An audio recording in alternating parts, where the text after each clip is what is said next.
Welcome to our third virtual SSA program. So Zach, can you tell us a little bit more about the SSA, please? Well, the SSA was opened in 2017, and it's Singapore's first major 3P partnership space dedicated to advocacy, thought leadership, collaboration on climate action, and issues of sustainability.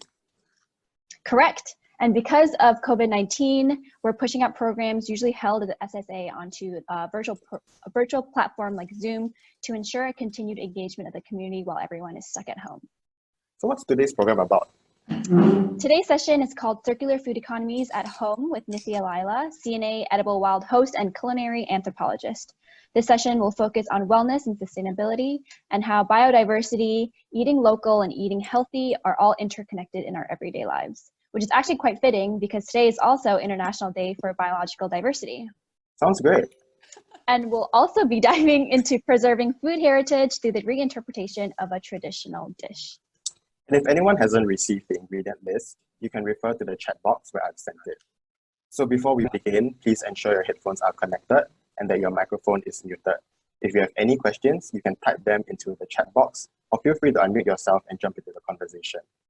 And if you haven't already done so, make sure you go to View options on the top of your screen and select Side-by-Side mode. This is so that you can see Nithiya along with the slides. We would also like to encourage all participants to turn on the videos now and for the entire duration of this session. We'd also like to encourage you guys to contribute in this interactive session because 3 most active participants stand a chance to win Nasi Ulam starter kits. So please join in and have fun. Also, note that this session will last around 45 minutes and will be recorded and accessible on our CDL Sustainability Facebook page. So without further ado, let's all welcome Nithiya. So thank you, Zach. Thank you, Marilyn, for that introduction. Also to CDL and the Singapore Sustainability Academy for the wonderful series of sessions you guys have organized. So Marilyn, as you mentioned, today is the International Day of Biological Diversity. So it's such a great coincidence that we are also doing the workshop today, right? Mm-hmm. Now, so when there's all these big terms that we hear about. You know, sustainability is on everyone's lips nowadays, especially with the pandemic. I think we're all realizing how important it is and how it affects our food systems, how it affects our health, how it affects us on a very, very personal level. So, you know, like you guys have heard about the UN's Sustainable Development Goals. You know, there's 17 of them. They're very important. But beyond that, the UN also publishes these great reports on biodiversity, on deforestation. There is the Food and Agriculture Organization, which is linked to the UN, which works a lot with food sovereignty, with resilience, with nutrition, and how to create food security in the world that we live in. So, you know, like I hear all these things all the time. I work in sustainability. We are all interested in it. But what does this mean for us on a day-to-day basis? Like, you know, down to what you eat, down to how hot it is outside or how cold it is outside. What about when you go to the supermarket or to the market, finding your favorite ingredient? How does that impact all of those things? You know, so that's kind of what I'm going to talk about today. The other stuff, you know, it's going to be about planting ideas about how to incorporate biodiversity in your life. And then hopefully it encourages you to kind of go deeper into it, you know, Google certain terms that we talk about if you don't already know about them, and find other solutions to complement the ones that we kind of seed today. So what is a circular food economy, right? When we talk, you know, it's a circle. In a circle, nothing falls out of the way. Like everything goes back into the system. And that means food waste goes back into the system. It nourishes, it regenerates, you know, it doesn't go into a landfill. That's what a circular food economy is all about. Something where you give as much as you take. And I think that's kind of also one of the key principles in sustainability, you know, in a way that we can all practice in our day-to-day life. Give more than you take, right? Like, don't, you know, let us not kind of leech from our environment, but feed it, give back to it? And how can we do that? Right now, about, I think 50% of the world's population lives in cities. And by 2050, we are thinking that number is going to go up to 70%. But even at 50%, half the world living in cities, we use 75% of global energy resources, of natural resources to sustain our lives. And this is not going to be something that we can continue for much longer without it having quite a disastrous effect on everyone, right? We've already seen the refugee crisis, we've seen the fires in the Amazon, we've seen fires in Australia, we've seen massive destruction of habitat, of wildlife. And how can we make our small little steps to stop this, you know? So join me as we talk a little bit deeper about this, and please chime in at any time. I want to hear what you guys think. I want to hear what you guys do to be more sustainable. What is your idea of a circular food economy? How do you prevent or reduce food waste? Where do you shop for your fresh food supplies? I want to hear all about that. So feel free to come in at any time and share those stories. So let's go to the next slide. Here we go. So what roles do cities play? We've already talked about the number of us. Singapore is a mega city. We're both an island and a city, right? And cities thrive on consumption. You know, we have to feed the economy just like we feed ourselves. And part of that is about access, you know, prosperity, success. Those things are tied to access more than what you need. You know, being able to throw away things were a sign that you had more than you needed, you know, and that was what success meant for a long time. Like growing up in Singapore, I remember this thing that they used to talk about a lot, which was the 5 C's. You had to achieve the 5 C's in life, you know, the condominium, the credit card, the car.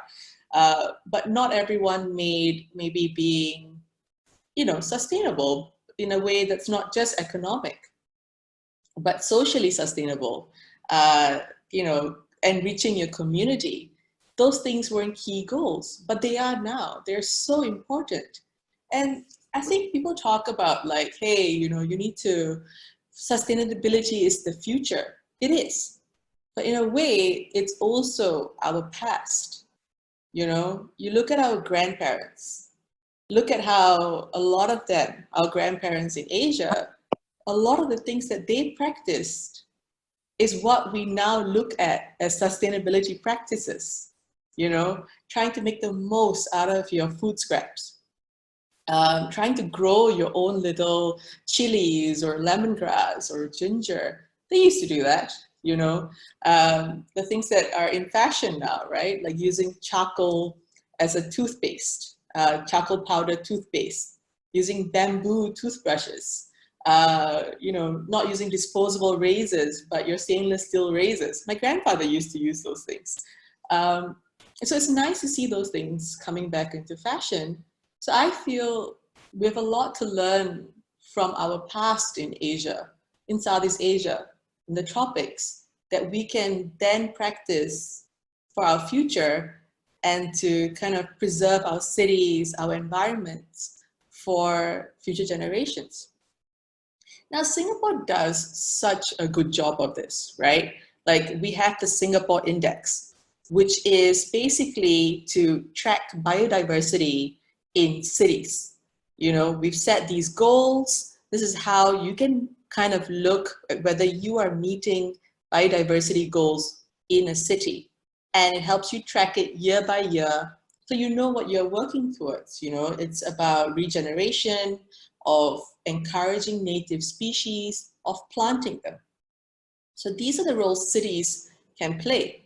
And Singapore is really good with biodiversity. We are leaders in that field. We kind of show others how to do this. But in some ways, there are ways that we can be better as well. Like, I think something that you guys have noticed during this pandemic is that they're cutting grass less, right? Which means you're seeing wildlife in places that you didn't used to see it before. You know, the grass is growing like crazy, there's butterflies, the bees are coming back. You're seeing like daisies, like wild dandelions, you know, all these edible foraged herbs coming back. They're growing. So our nature is resilient, even in cities where you would predict that they aren't, right? And we also have a growing push in Singapore for the 30% by 2030, where we are able to feed ourselves, right? 30% of our crops are going to be locally grown by 2030. At the moment, it's less than 10%. So with urban farms, with technology, these are also possible. Now, let's look at one of the biggest problems that we face in Singapore in terms of a circular food economy. That is our supply chain for food. So growing locally, that's a really good thing. But right now, 90% of our food is imported, right? So think about the supply chain. I want you guys, you know, right now with the pandemic and the COVID-19, what is one fresh ingredient that you struggled to find in a dish that you wanted to cook? You know, like I want you guys to tell me, like most of us get our stuff from supermarkets because they're open all day.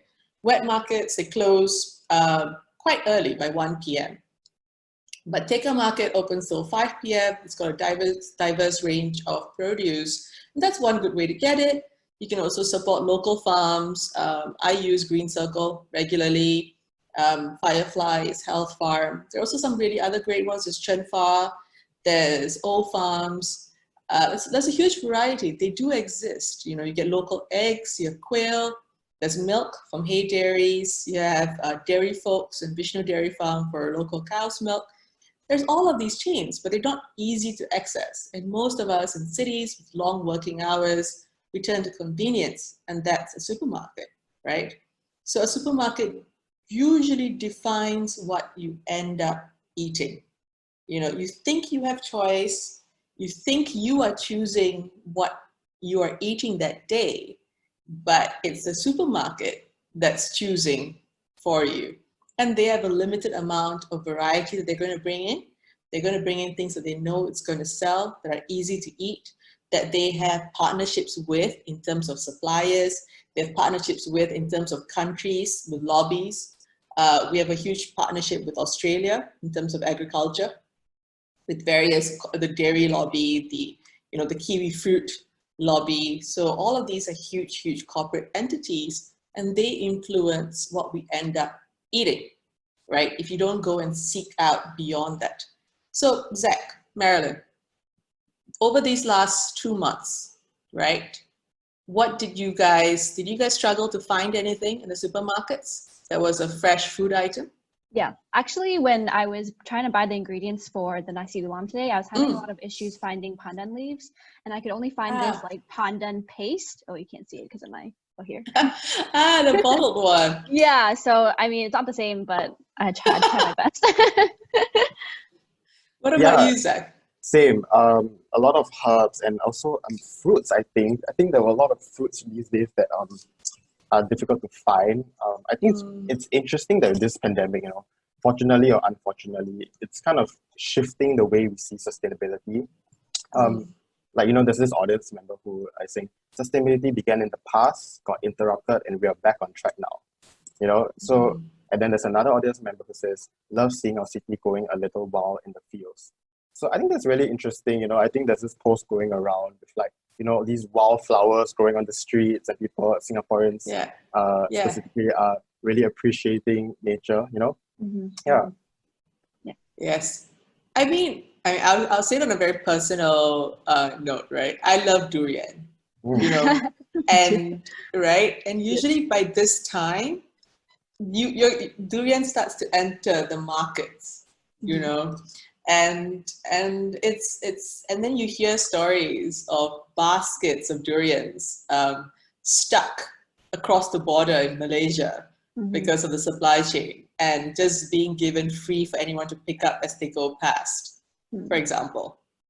And lots of produce were actually thrown away or at risk of being thrown away before Lazada in Malaysia stepped in and was like, okay, you know, we will start to deliver this produce. But there's just one case in the US, what they're talking about in terms of livestock, that they're going to have to kill large percentages of their livestock because it's not sustainable for them at the moment. The supply chain has broken down.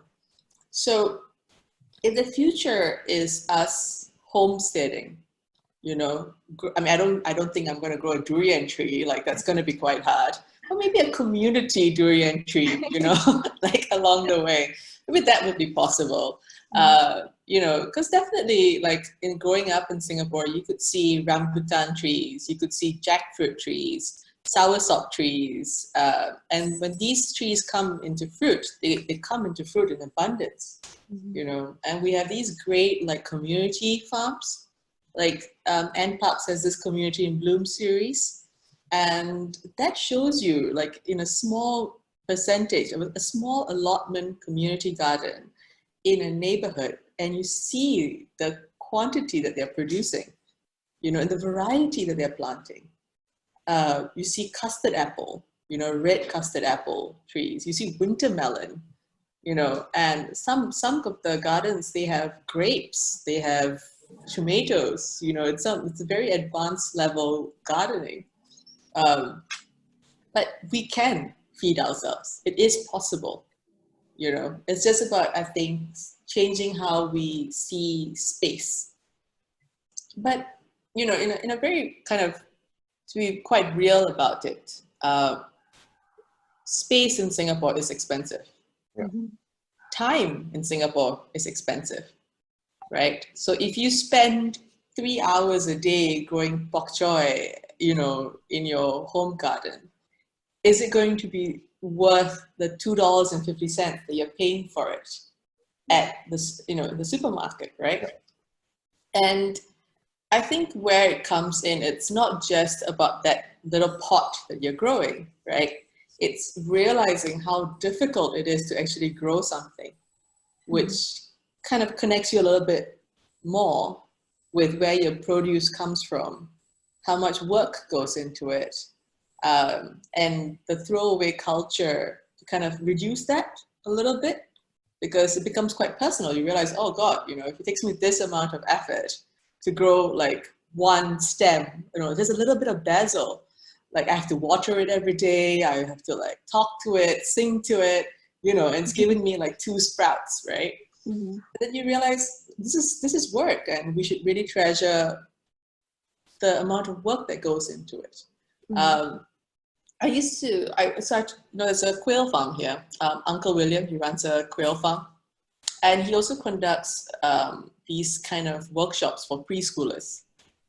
And something that he shared was when he asked them to draw a chicken, they would draw a chicken that had no feathers and was headless, because that's how they saw it in the supermarket. Right. That it was cleaned and it was wrapped. And I think there's like kind of these stories you hear of when you ask kids where milk comes from, they were like, oh, from the carton from the supermarket.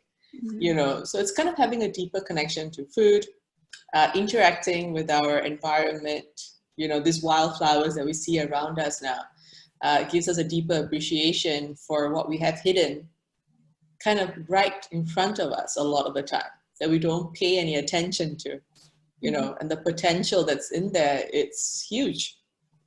And this leads us to the next thing, which is food waste, right? Which is what I was talking about. Like, if you'll throw away less if it's more dear to you when you get it in the first place. If you know the farmer that you're getting it from, or you know how hard it is to grow something, then you won't throw it away quite so easily, I think. And there's a lot of conversations about food waste. There are a lot of good initiatives in Singapore right now dealing with this. There's SG Food Rescue. They rescue food that's being thrown away in the area of Little India. They also go to Pasir Panjang Wholesale Center and rescue a lot of food. There are Telegram groups which, with conference food, like a lot of it gets thrown away, but there are now systems in place to make sure that food gets rescued and passed on to people who actually need it and want it. There's that. There's ugly food. which processes food waste into cleaning supplies, into edible food items. So there's a lot of little projects that are happening. That's excellent to see. And we are really kind of pushing to reduce our food waste. So there's this article in the Straits Times which says we threw out like, $350 million worth of food. Of course, we've used nasi lemak as an analogy. It's quite an important food in Singapore. But beyond that, just the $350 million that we are throwing away, it's also, we are not thinking about the amount of energy that goes into producing the food in the first place. So to produce fresh food, you're talking about fresh water, you're talking about fertilizer, you're talking about space, you're talking about time, resource, you're talking about all of these things that go in. So that doesn't get calculated in. The scale is immense. So how do we reduce food waste? And I think one of the easiest ways is to start a small composting bin at home, right? I think before we all used to think, oh, composting, you need a lot of space, you need a huge compost, bin, a machine, you need a garden. And now there's all these other systems in place, like the bin is kind of like this small, it's got a little tap, you can layer it with green and brown waste, and then you get a liquid that you can use to fertilize your little basil plant by the window, or for many other uses. But that's a very small way that we can start reducing food waste at home. It's straightforward, right? So if you guys want any tips about composting, there are kind of great workshops being done. There's a lot of sharing sessions. Foodscape Collective has got a series now about composting. So please get into that and start composting. I've just started it as well myself. Like I've got a larger one, and I started a small one in the kitchen, and it's brilliant, right? It's so accessible. You don't even need to think about it. So I think the key things that I've been told: no seeds, don't throw seeds into your compost. And if you're a beginner, just keep it to fruit and vegetable scraps, eggshells, coffee, tea grounds, those kind of things, and you can't go wrong. Now, so once you get food waste out of the way, think about where your food comes from, right? So you have the large-scale productions that we are all so familiar with, monocropping, which is cash cropping. You're talking about cornfields, wheat fields, that stretch for acres, miles and miles and miles, as far as your eyes can see and beyond that. And the problem with large-scale production is, for a long time they were saying that, oh, this is how we feed the world, right? But the world produces more food than we need. It's just not distributed very equally. A lot of it goes into major wealthy cities, and then you get little places where there's not a lot of food security or a lot of access to natural foods. So, and the problem with large-scale production is that it's much, much deeper, right?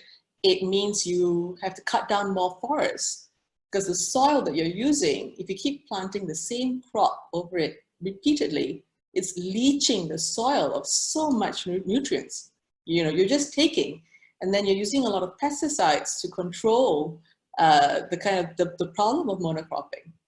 If you plant one species of bananas, right, which is what people do now with these huge cash crops for bananas, versus how they used to plant bananas, which was maybe like 15 to 20 varieties in one plot. So if one particular variety gets a bug, gets attacked by a pest, the other 36 varieties will survive. You'll still get fruit from that, But now, if you plant the same crop across the way, if one banana tree gets a virus or a bug, your whole crop for the year is destroyed. And the only way you can prevent that is this thing by spraying a ton of pesticides, which creates this pesticide treadmill, right? It's a vicious cycle that never ends. You just need more and more and more. And this destroys the land that you're planting it on. And then you have to find another plot of land. You have to cut down more trees, go deeper, expand, have more, right? Versus kind of permaculture or biodynamic farming, which is a bit more cyclical. You know, you feed the soil because then the soil feeds you. Soil is one of the most important things that you can think about when it comes to food. You know, it's not about what you grow. It's not about the quality of what you grow. The quality of what you grow is determined by the quality of your soil. If your soil is good, you take care of the soil, it's going to really help with the crop that you get. This also prevents soil erosion. It prevents all these other things, which are huge problems that we're facing right now. So decentralized farming, what is that? You know, if that's the better way, then what is that? Is it hydroponics? Is it aquaponics? Is it vertical farming, which is where we're really headed with in Singapore, especially? It's going vertical. You know, we're talking about high-rise farming. So those things are good. They're going to give you high yield, and they're going to feed a lot of people. But what about soil-based farming, right? And you see that quite a bit. It's a small section of soil-based farming in Singapore. But the community gardens are key, I think. And that's a model that we're going to repeat, we're going to follow, and we're going to expand. You know, there's been a new initiative to convert, I think, HDB rooftops to gardens, to farms. So every neighborhood is going to be able to farm and grow its own vegetables. It's not to say it's going to feed everybody there, but it's going to get everyone more connected with where their food comes from. And hopefully, with the harmony of technology, we're going to be able to get somewhere where we are a bit more sustainable and decentralized with where our food comes from. That's the end goal. That's my hope for where we go. So these are all the issues that you get with large-scale farming, with monocropping. These are some details. If anybody wants some numbers, I'm happy to share them. Just drop me a line. Okay, so how did we end up getting here? You know, like how did we end up with so much monocropping? How did we get here? So human beings went from hunter-gatherers. We were all like, you know, we were hunter-gatherers, we were nomadic, we were going around everywhere looking for food. We had a hugely diverse diet. But somewhere along the point, we became agrarian societies. We settled down. You know, we started to get into agriculture, planting around us. We didn't seek food, we brought food to us, right? So, and then we started planting corn. We started planting, we started planting corn, we started planting rice, we started planting wheat. And right now, these three crops make up 50% of our plant calories globally, right? So can you imagine the amount that's grown to feed us all?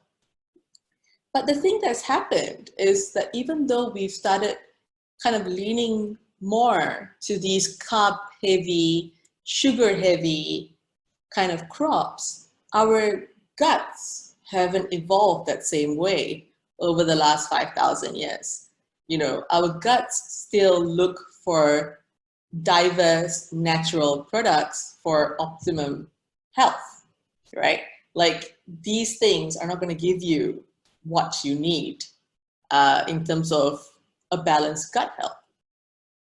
And also, you know, like a small little fact is, so the corn that was planted 2,000 years ago, right, in South America, or, you know, in the Americas, the amount of sugar in the corn you eat now compared to the corn that was planted back then is 40% higher, right? And that's just a ballpark figure.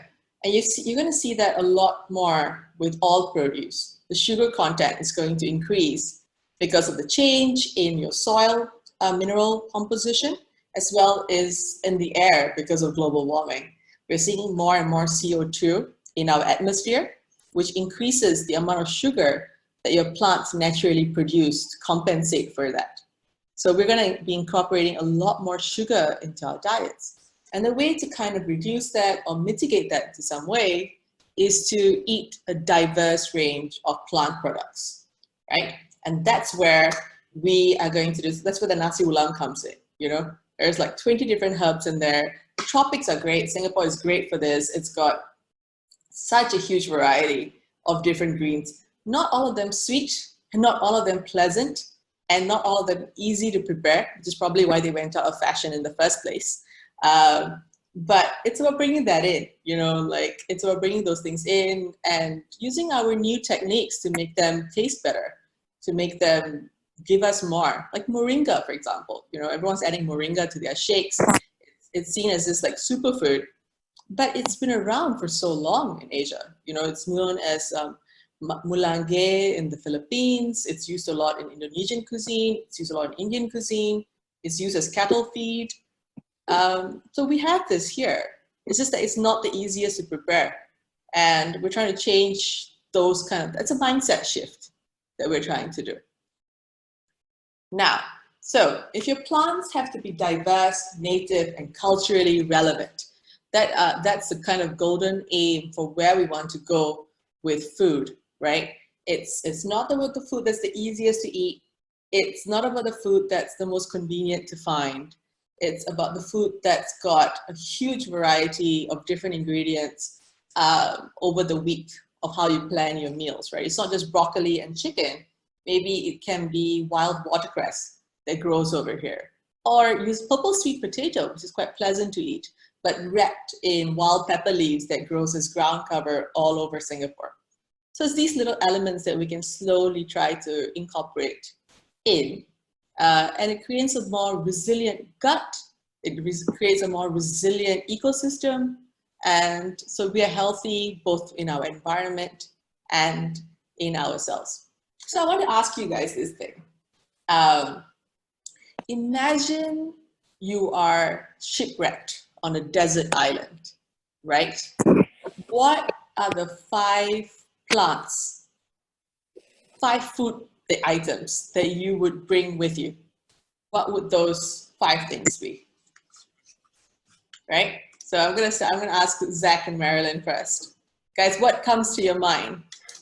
We have Ruth Schooling, I hope I pronounced that right, saying coconut. That's a good one. Mm-hmm, yes, mm-hmm. yes. Sweet potato by Arista. Mm-hmm. Mm-hmm. Mm-hmm. Let's see. Ruth says sweet potato as well. Mm-hmm. Interesting. So I mean, coconut is really good because you can use all aspects of it, right? You can drink the coconut water. You can use the flesh. You can get coconut milk, grated coconut. Also, you can use the fiber. There's so many ways you can use it. Sweet potato, yes, a superfood. The leaves are, I think, equally or more nutritious than kale. Mm. But price-wise, they're about 1/5 the price of a packet of kale, pound for pound. So I think that's super worth it. If you plant just the top of a sweet potato, like let it root a little bit, and just plant that in a pot of soil, it's going to give you more leaves that you can eat, like within a couple of weeks. So free, that's even better. People are saying spinach, banana, watercress. Mm-hmm. Yeah, banana's really good. Yeah. Yes. So all really good, guys. So I think bananas, definitely, because you can use the flower, you can use the stem, you can cook the stem, you can cook the flower, you can cook, the green bananas also, you can cook them, and then you have the fresh fruit that's edible. So it's like multifaceted in terms of what you can use.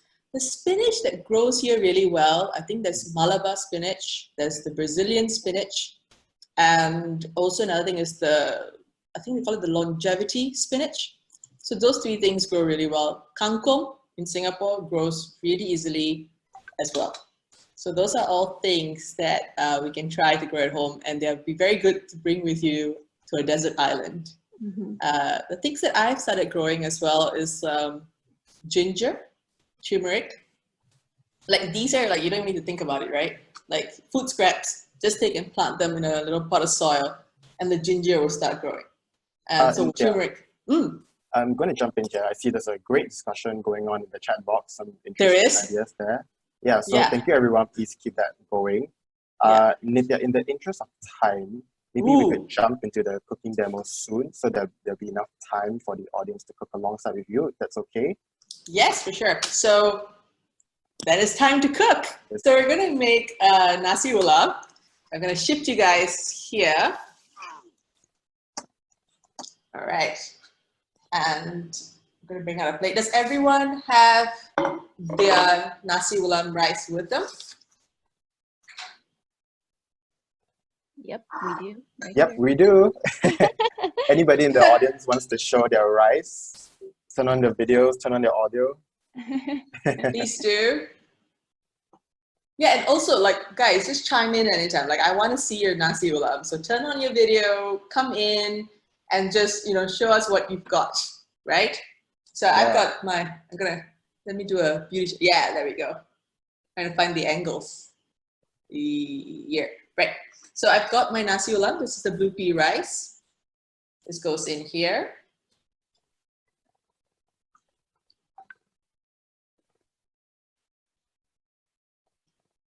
So you see how it's like really lovely and blue. Mm-hmm. So this is dyed using the blue pea flowers, which we've got, which are these ones. Here we go. There we go. So these are the blue pea flowers that we've got. So Nasi Nithiya? Ulam, yes.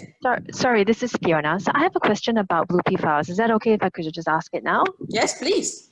Right. So I have realized that blue pea flowers practically grow everywhere. I just They spotted do, them yeah. along it.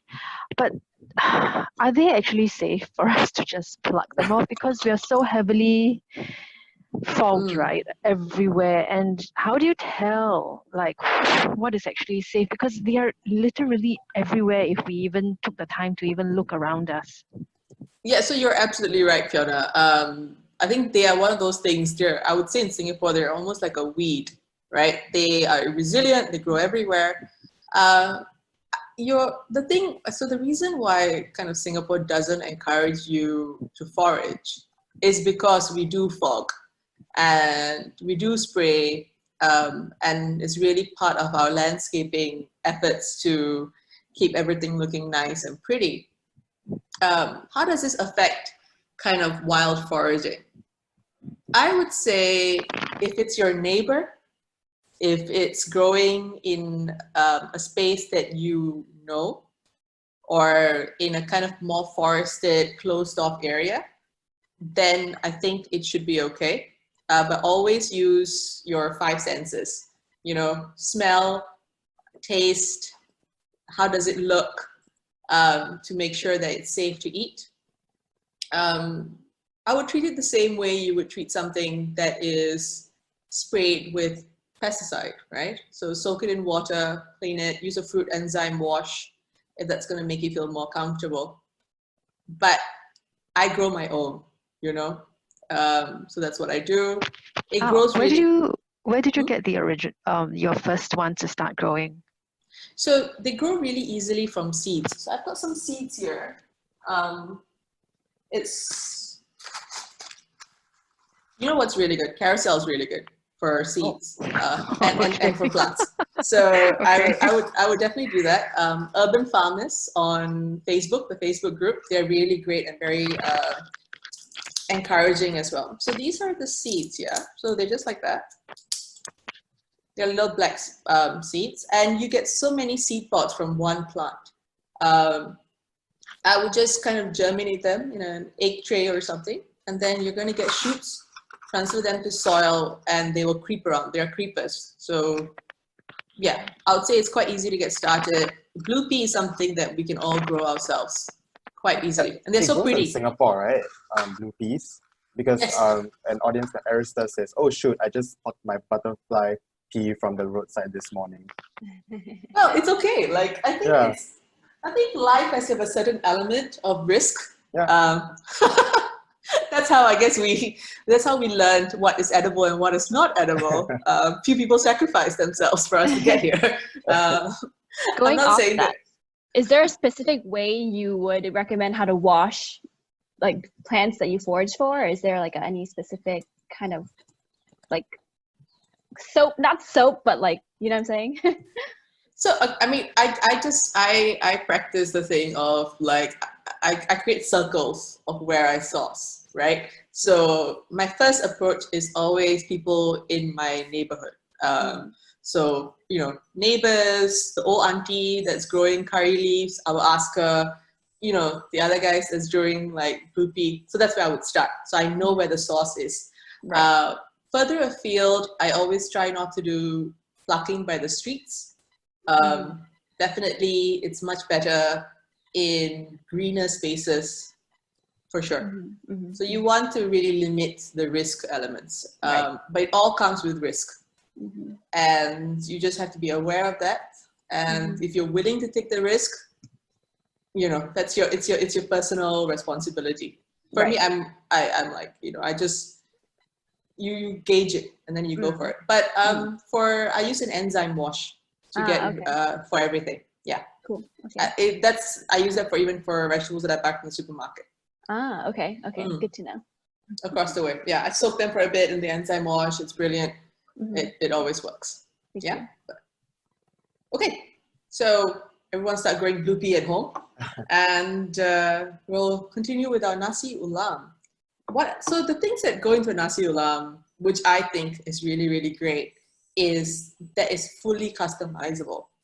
I think recipes are great to a certain extent, but then food doesn't evolve if everyone just follows a recipe. You need to bring your own flavor to it, your own touch, and also the food should make sense to what you have in your fridge, what is going on in the market, what is growing around you. If you can't find something, substitute it with something else, and then whatever product that comes out of it, that's your dish, right? And then it's trial and error. And I think that's where recipes or food really gets a chance to reach their full potential. Get your basics down, have a solid basic set of skills, but the rest, it's customizable and be creative. And that's what I like about Nasi Ulam. It changes every single time I make it. So with the rice, I made this onigiri style. So I've used Japanese koshikari rice. I've used the blue pea and the water from the blue pea, which I've extracted, which makes it blue. I like to cook my rice for Nasi Ulam with coconut water instead of just plain water. So I use coconut water, and then I add a little bit of coconut milk for richness. And a trick that I got from Mamiso from One Kind House is to add lemongrass, pound it a little bit, throw it in, not a pandan leaf, a couple of slices of ginger, and a couple of drops of roasted sesame oil when you cook rice. She always says that's a good trick to make your rice flavorful. It's good. And if your foundation is strong, everything else that you add onto it is only going to add to it, right? Okay, so from there, we're going to go with one of my favorite ingredients, which is a ginger flower, right? So this is your torched ginger. And with Nasi Ulam, I just if I'm cooking it for myself, I just use a scissors, It's quick, quite quick. I hope you guys are all making it with me.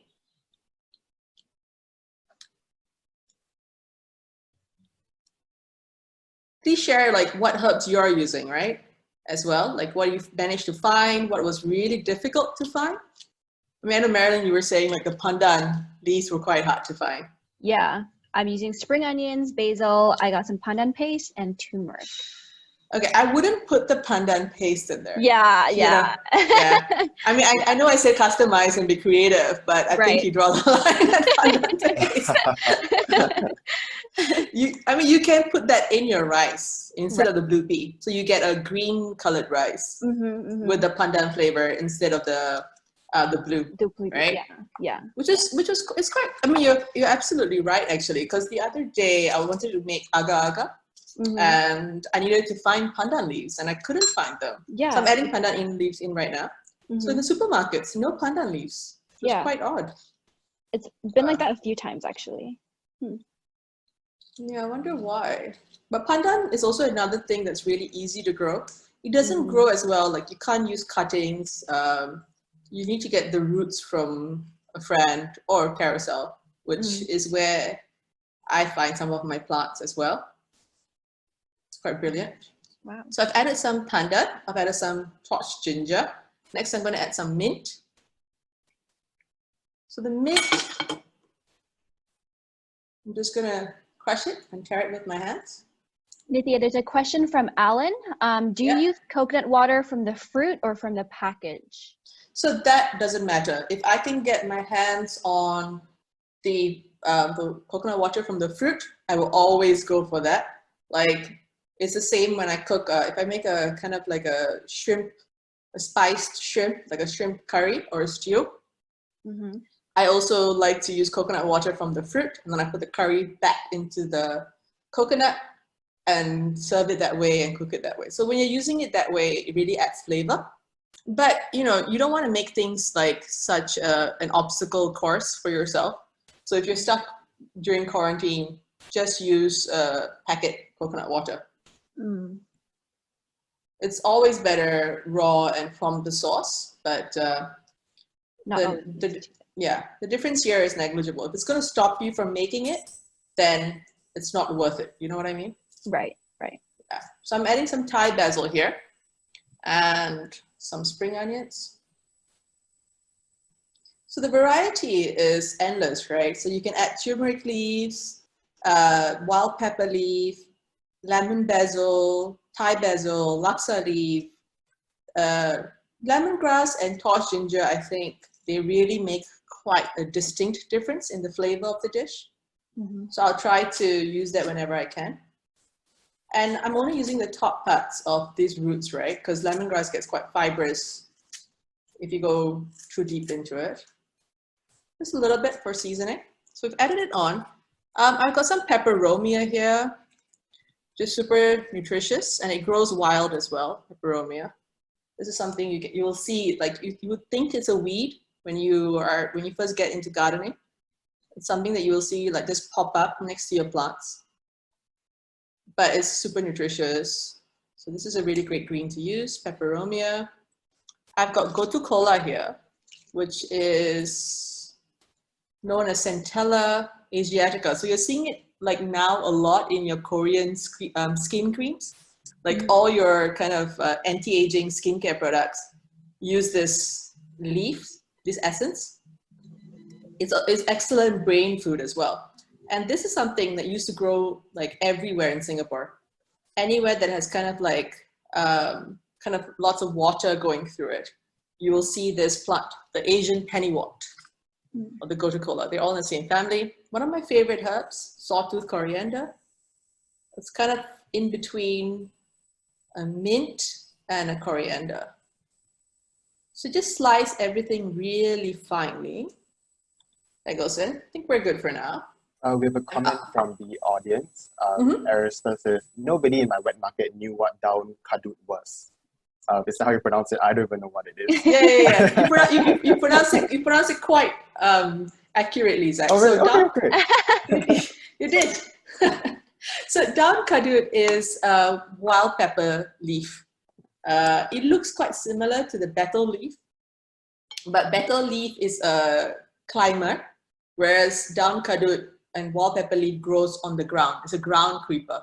So you see down kadut everywhere in Singapore. Like it looks like this. Okay. Yeah. So it's kind of waxy, dark green, and shiny. So you see this everywhere in Singapore. They're really great, especially if you're gardening, to keep the soil from getting too hot in Singapore. They're really good for that. Right. Hang Chong says down kadut is now commonly grown as ground cover ornamental plant, but it's not commonly used edible here. Yes. So Hang Chong, who's from Foodscape Collective, also very knowledgeable about the plants. So he's absolutely right. It used to be used very often. Like your ota used to have the wild pepper leaf wrapped around the fish paste, and then you have the banana leaf around it. So it used to be used a lot. It used also in Nyang Kam in Thailand, which is the the leaf, then they wrap it around like sweet potato, ginger, tamarind, palm, sugar sauce and stuff. You have it like it's a betel cone, it looks like a cone. So they use the wild pepper leaf or the betel leaf. Betel leaf is very, very bitter, so daun kadut is a lot easier to eat. So we have the rice here. As you can see, it's really colorful. It's really colorful. It's got the pink, it's got the greens, it's got the blues. I think this is really pretty. Then I'm going to add a little bit of the spiced grated coconut, which is called serunding. Just a little to give it a bit of flavor. Mix that in. So I've also got these leaves, these flowers, which are rose cactus. I'm going to add a little bit of it because I think the orange looks really beautiful. Just a little bit of that. Okay. So just mix it all together. If you go to Tekka Market or Geylang Serai or Chinatown Market, those three markets are really good places to get all of these herbs, right? They still kind of cater to a slightly older crowd, as they would say, or people still looking for these kind of more traditional ingredients. So like a lot of the sellers that I go and get my herbs from, they will lament that, you know, now the only people that are buying these herbs are the new immigrants to Singapore, the new Singaporeans, you know, who are coming in from the Philippines or Vietnam or Myanmar. So they are the ones who are buying the sawtooth coriander, the laksa leaves, and all of that. So that's the primary market at the moment. Hopefully we can all change that after today's session. We're all going to be there buying these herbs, using Absolutely. it for... So, okay, so it's time to roll our onigiris. So before I roll them, I'm going to cut the seaweed, because later on your hands are going to be sticky. So just get a sheet like this. Use the same pair of scissors. So the thing with cooking, right, like I find when I'm not doing a huge dish, you want to limit the amount of washing up as much as possible. So I try to keep it to like one piece of cutlery to cook the whole dish. Right, just really straightforward. I've cut a couple of squares.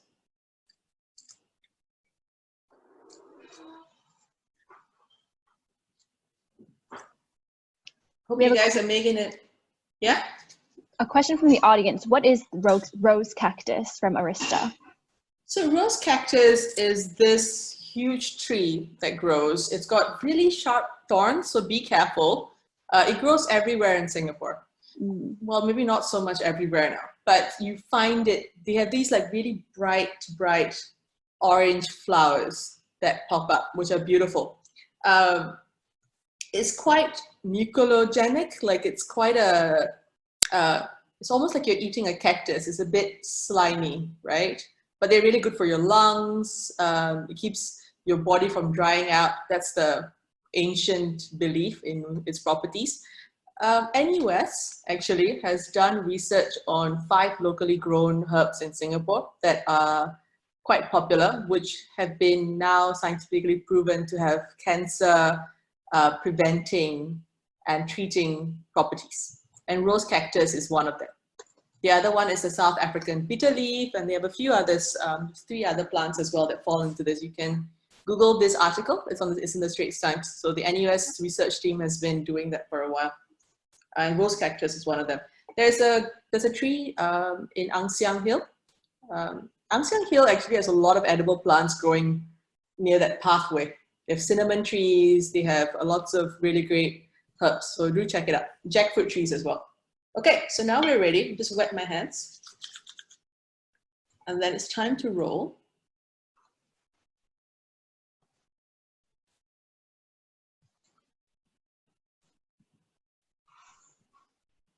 There we go.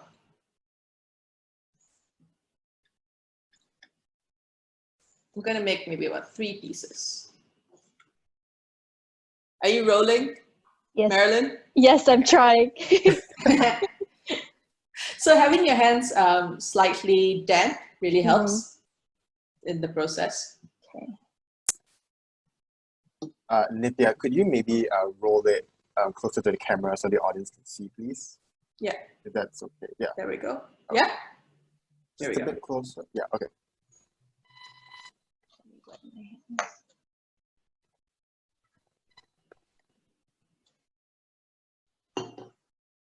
Okay.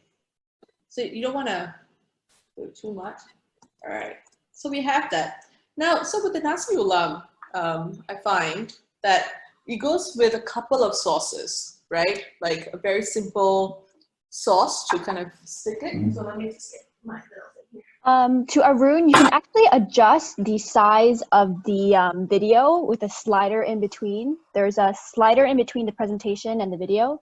You can drag it over and make it bigger. So here I have a sambal with a bit of QB mayo. I'm just going to mash that up together. And this is a really great dip for your Nasi Ulam onigiris. It keeps to the tradition of serving a bit of sambal with your Nasi Ulam. So I'm just going to put that on top. Just a little bit. There you go. And then to that, we're going to stick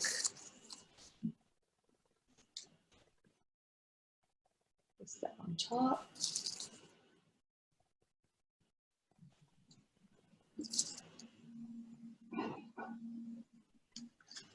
And that's it, guys. That's your Nasi Ulam onigiris. Wow. Right? So it's pretty straightforward, really. I think it's something, so when I first came up with this dish, it was for a children's workshop for 4-year-olds. So this was a couple of years ago, and it's something that you can all get involved, hands-on, and do it together. Is it, I think there's a question. Is it easy to grow Nasi Ulam in HDBs? Is it easy to grow Nasi Ulam in HDBs? I've tried germinating mine, but they aren't sprouting.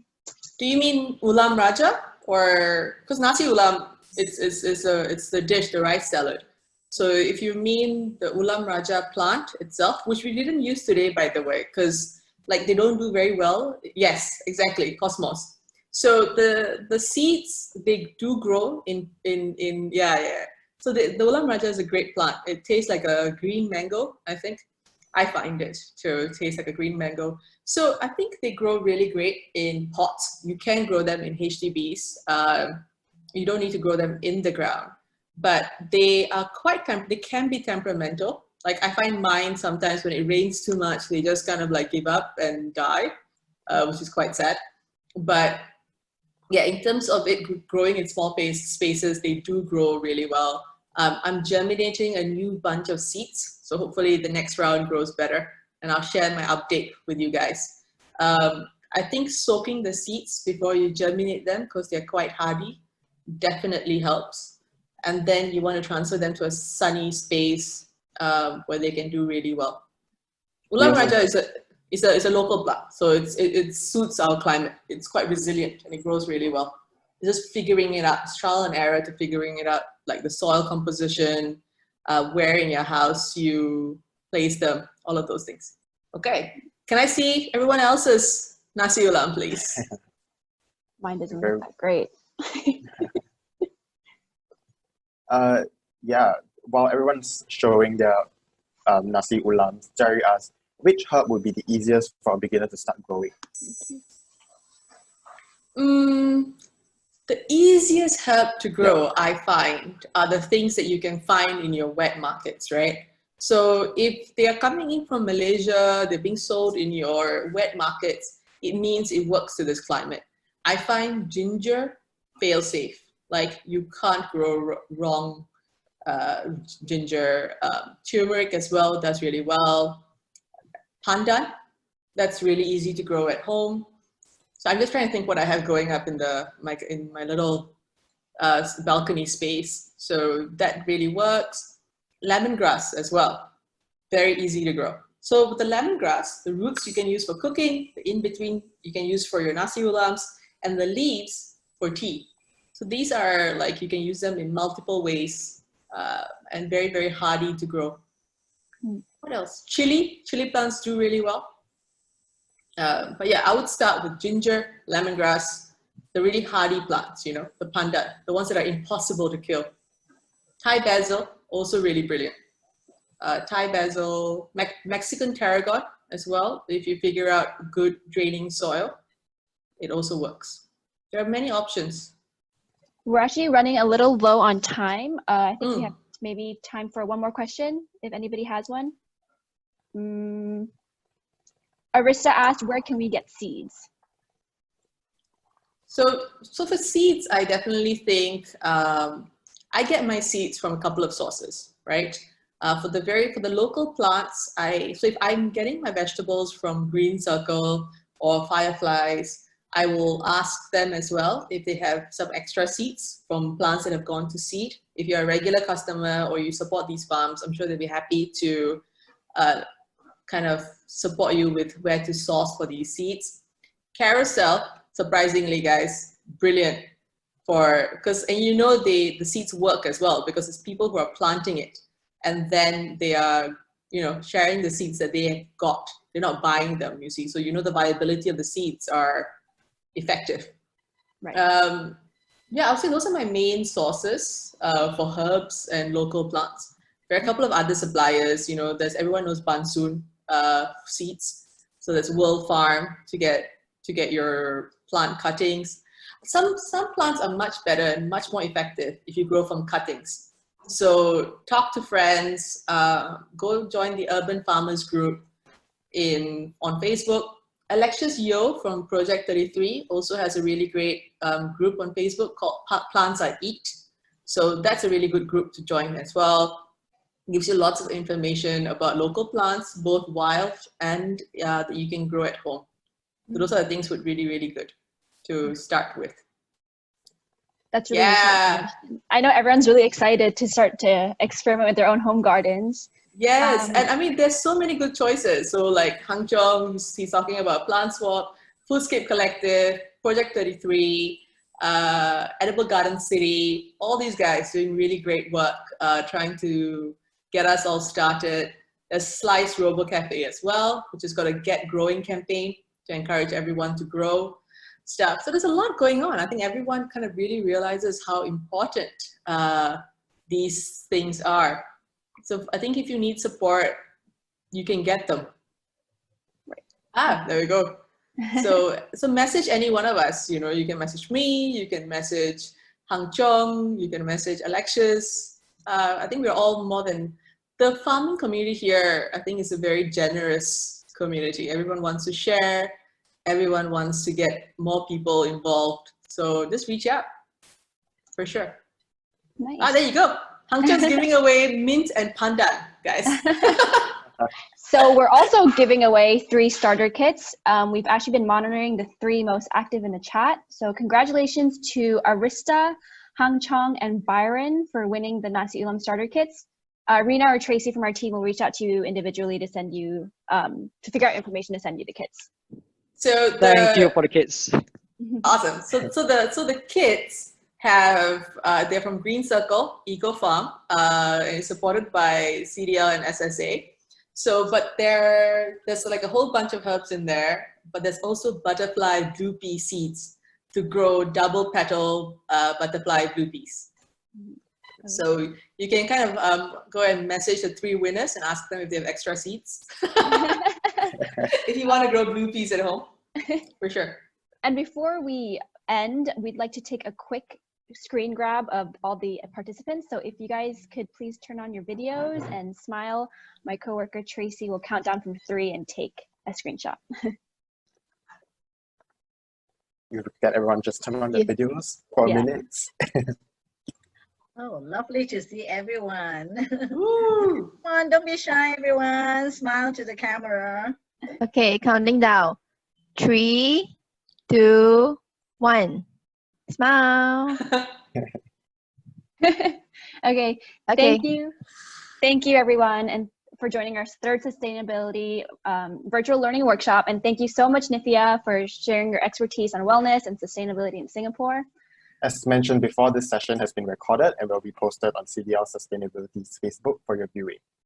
We hope everyone understands the intricacies between biodiversity and health a little better, and that you're all inspired to eat more sustainably and maybe even start your own home garden. We also have another no, I just wanted to thank everyone, but please go ahead. Okay, we also have another exciting virtual workshop taking place on 28 May, so that's next week. It's called Keep Mending and So On with Fashion Pulpit and Connected Threads founder Ray Padit, where you'll learn how to prolong the lifespan of your clothes to keep them away from the landfills. You can refer to the group chat box for details. Also, the virtual SSA has an interesting lineup of workshops coming up next month, so keep your eyes peeled for the next sessions in June and check out our social media platforms for updates. Yes, Nithiya, you wanted to say something? I just wanted to thank you, Jazak and Marilyn, for moderating the session, for Gina and Tracy for organizing, for Esther for being so supportive of sustainability in Singapore and globally, actually. So, to all of you guys, thank you so much. Thank you. Thank you, everybody. Have a Thank good you. weekend. So with that, we have Thank come you. to the end of the session. Thanks again for joining us and stay safe, everyone. I'm going to have one of these. See you next one. Bye-bye. Bye. Thank you, Nithiya. Look yummy, Nithiya. Thank you to the CDL team. Thank you. Bye-bye. Thank you.